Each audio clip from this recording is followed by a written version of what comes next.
Hi, welcome back. In this part, we'll be learning something about the different types of lenses that are involved in DSLR photography. And we'll be focusing on what these lenses are, how they are named, and what relationship do they share with aperture. So we'll be focusing on the relationship between the different types of lenses and aperture. So let's start.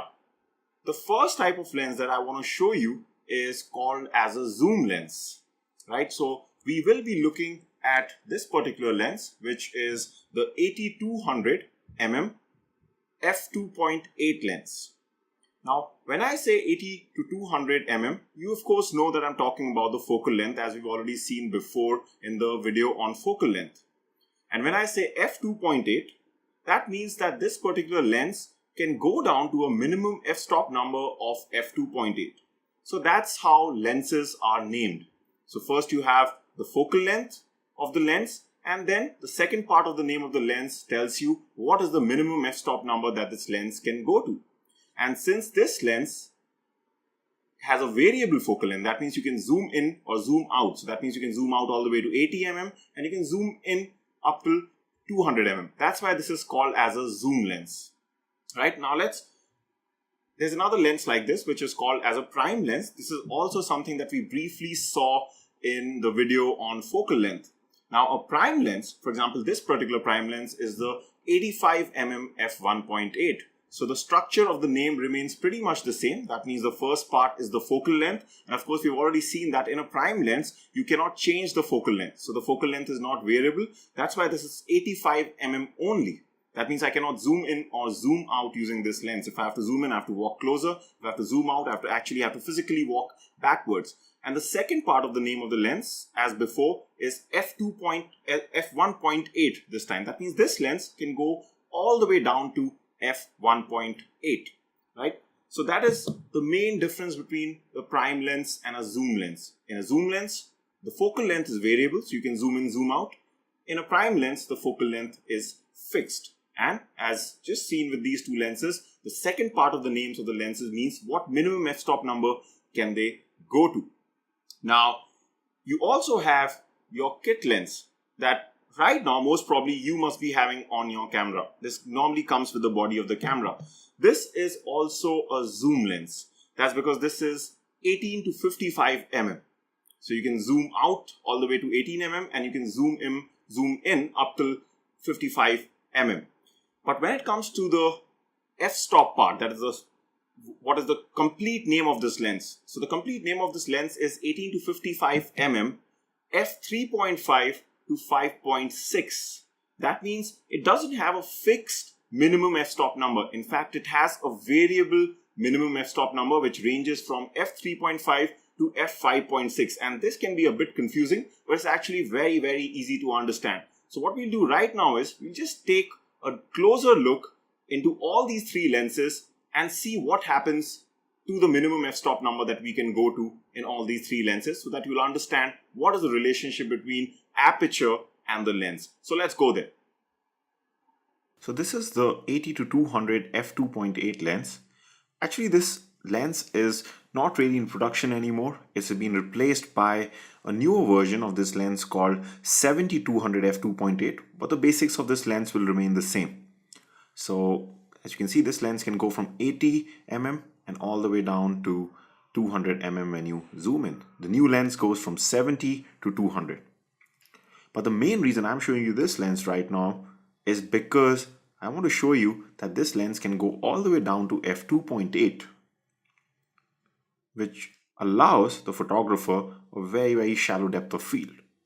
So here you can see, once this lens is on our camera, you can go down all the way to f2.8. Of course, you can go to any of the higher f-stops numbers also, but the main thing is that it allows a very, very low minimum f-stop number. That's why this lens is very popular. So you can get some really good looking blurred backgrounds from this lens. That's why it's a very popular portrait and event lens. Now here's another lens which allows us to go at a very small f-stop number. This is the 85 mm f1.8 prime lens. So once you have this lens on your camera, you can go all the way down to f1.8. And of course, this is also very popular because it allows you a very shallow depth of field. You can get some very nice blurred backgrounds. And the good part about these prime lenses like 85mm f1.8 and 50mm f1.8 is that they are slightly cheaper than the 70-200 f2.8 lens, because they don't have the facility to zoom in or zoom out. Now let's come to our kit lens, which is the 18-55 f3.5 to 5.6. Let's see what is happening with this lens in terms of aperture. Now we know that the full name of the kit lens is 18-55mm f3.5 to 5.6. So the first part of the name is easy to understand because it just refers to the focal length, how much you can zoom in and how much you can zoom out. But what about this f3.5 to 5.6? What this means is that this lens doesn't have a fixed minimum f-stop number. It has a variable minimum f-stop number, which is very easy to understand. What it means is that when you're zoomed out all the way to 18mm on this lens, that's the time when you can go down all the way to f3.5. And when you're zoomed in, as you start zooming in at 55mm, so you zoom in and you go all the way down to 55mm, what you'll find is that the aperture on your camera automatically goes to 5.6, and then you cannot go down below 5.6 when you're zoomed in. So you can think of it like this, that every time you zoom in on these kind of lenses, the f-stop number will slightly become bigger, the minimum f-stop number. So it will not stay at 3.5 as you zoom in, which is not the case in your premium zoom lenses like the 70-200 f2.8, because they have a fixed minimum f-stop number. So even if you were to zoom in to 200mm using those lenses, the f-stop will still stay at f2.8, and we'll be seeing all this right now through a demonstration. So let's quickly go there.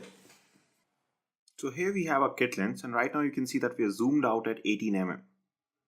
So if we go inside the camera, what you'll see is that we can go all the way down to f3.5 right now. Right? That's because we are at 18mm. But let's zoom into 55mm, and what you'll find is that the aperture changes automatically to f5.6 once we zoom in, and then we cannot go down below f5.6. That's because this is a f3.5 to 5.6 lens, where the minimum f-stop number will change according to the focal length that you're on. So right now, again, if I go back to 18mm, you can see that I've been able to go to f3.5 again. Right, so zooming in and zooming out has an effect on the minimum aperture that you can use. And if we were to take, let's say, a Canon lens, it'll exactly work the same way. It doesn't matter which brand of the camera you have. Most kit lenses do not have a fixed minimum f-stop number, right? So you can see on this lens also, once we zoom in and zoom out, it'll have the same effect on the apertures. Right now we're zoomed out, so we are at f3.5. But if we zoom in, it'll automatically go to f5.6, and then we cannot go down below f5.6.